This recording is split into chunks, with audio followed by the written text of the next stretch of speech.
माता पिता की मौत के बाद मैं घर में अकेली रहती थी। मेरी उम्र 45 साल हो गई है।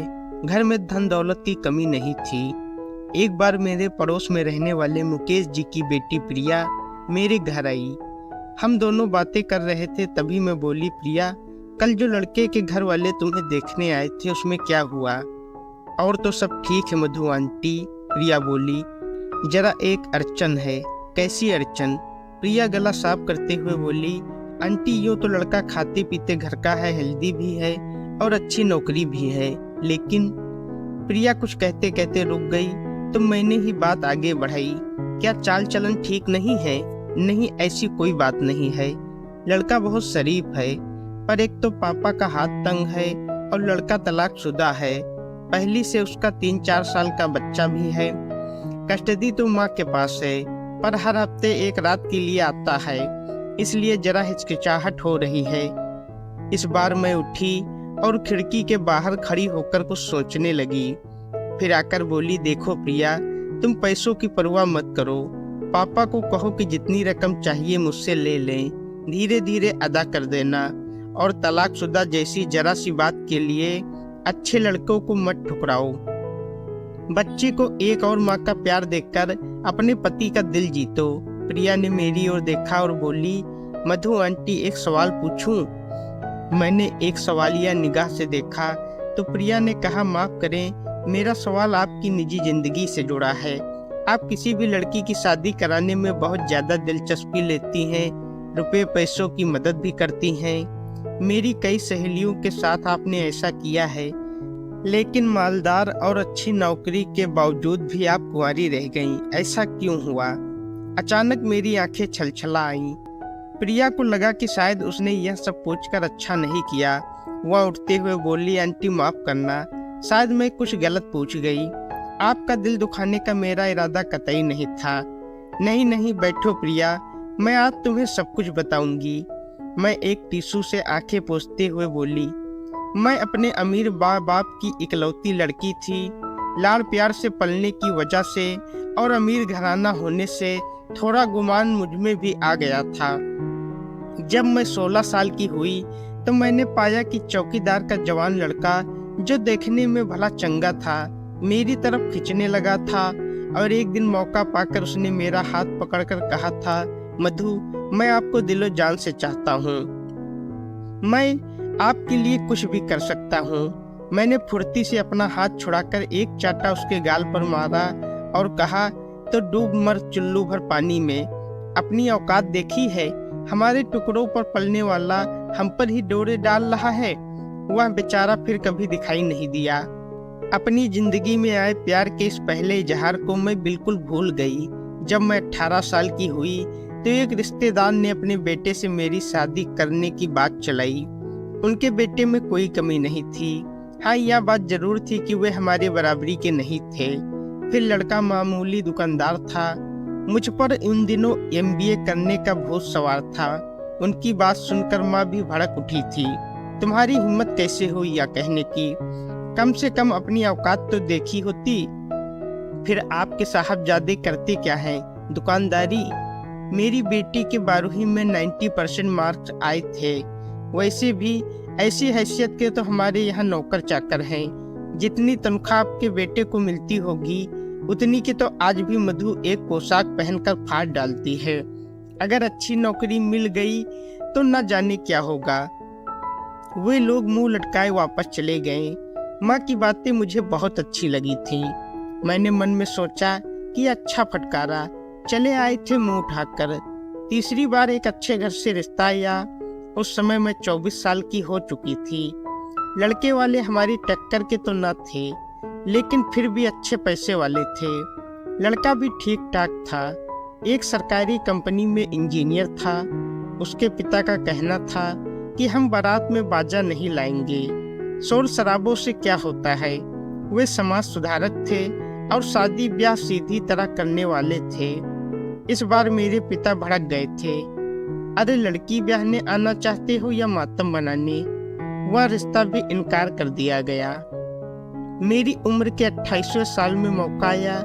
एक सांवले लड़के ने मुझे प्रपोज किया। वह एक दूसरी कंपनी में डायरेक्टर के पद पर था। वह न तो काला था न ही गोरा, न मुझे पसंद था और न घर वालों को। मन ही मन मैं उसे काला बंदर कहकर हंस दी थी। हालांकि उम्र के इस दौर में मुझे सोचना चाहिए था कि आखिर किसी न किसी को तो हम सफर बना ही लेना चाहिए।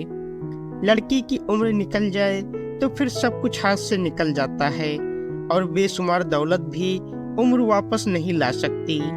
पर मैं अपने माँ बाप की लाडली, अपनी नौकरी और दौलत के नशे में चूर इस पर गहराई से न सोच सकी। उम्र के 30वें साल में एक से शादी की बात चली। उसमें कहीं कोई कमी नहीं थी। लड़का अच्छी पोस्ट पर था। हम कई बार मिले, एक बार रात भी बिताई। उस रात देखा कि लड़के वाले करीब करीब हमारी टक्कर के थे, पर लड़का जरा सा लंगड़ाता था।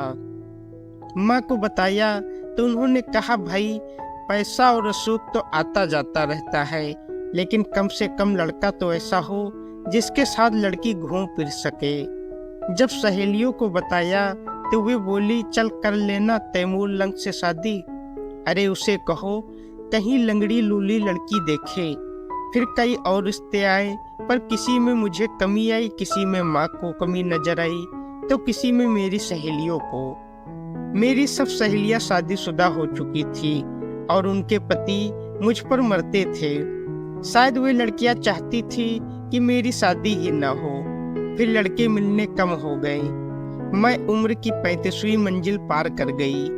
उम्र का यह वह ढलान था जब लड़की को शादी कर लेनी चाहिए, पर दौलत के नशे में मैंने कुछ न सोचा। उम्र के इस मोड़ पर मैं भी एक मर्द साथी की कमी महसूस कर रही थी, और मैंने तय कर लिया था कि अब किसी भी रिश्ते के आने पर, चाहे वह आम आमदनी वाला ही क्यों ना हो, मैं टांग नहीं अड़ाऊंगी। 2-3 से मेलजोल भी हुआ, पर रात को पता लगा कि वे तो सब शादीशुदा हैं या आधे अधूरे।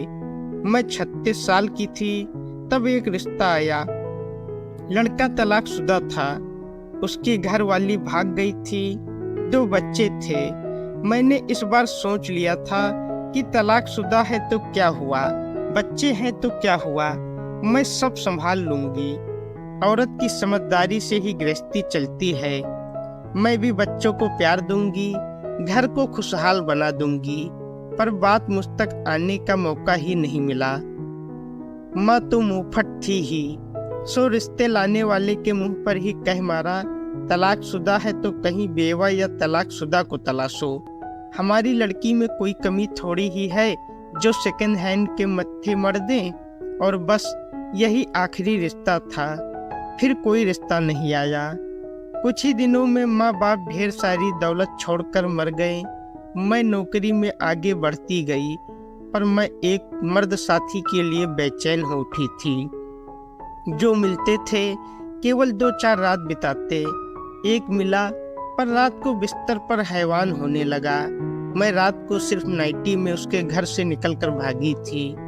मैं अपने और अपने माँ बाप की झूठी शान की वजह से उन मंजिलों को पार कर गई थी जो एक बार छूट जाने के बाद फिर कभी नहीं मिलती। मैं इस इंतजार में रही कि अब जो भी रिश्ता आएगा उसे फौरन मंजूर कर लूंगी, पर फिर कोई रिश्ता नहीं आया और मैं रिश्ते के इंतजार में उम्र को पीछे छोड़ने लगी। अब आईने में खड़ी अपने आप को देखती हूँ कि मेरे सिर के बाल सफेद हो रहे हैं, चेहरा भी कुछ ढीला पड़ रहा है। मैं समझ गई हूँ कि अब किसी रिश्ते का इंतजार बेकार है। एक औरत के रूप में मैं वह सब कुछ खो चुकी थी जो उम्र के एक खास पड़ाव तक ही रहता है। बस फिर मैं अपने अकेलेपन में कैद होकर रह गई। अपनी कहानी सुनाकर मैंने अपनी आंखों को टीसू से एक बार फिर साफ किया। फिर मैं बोली, प्रिया, औरत बिना मर्द के बिल्कुल बेजान है। मैं नहीं चाहती कि मेरी तरह कोई और लड़की वह दुख झेले जो मैं झेल रही हूँ। तुम फौरन जाकर मम्मी पापा को मेरे पास भेज दो, मैं उन्हें समझाऊंगी। प्रिया ने अपने मम्मी पापा को मेरे पास भेजा। मैंने उन्हें तलाकशुदा के साथ शादी करने के लिए राजी कर लिया। प्रिया की शादी में मैंने उधार की रकम तो दी ही, अपनी तरफ से बहुत कुछ खर्च भी किया। प्रिया को विदा कराकर जब मैं अपने घर आई तो मुझे ऐसा लगा मानो मेरी ही शादी हो गई हो।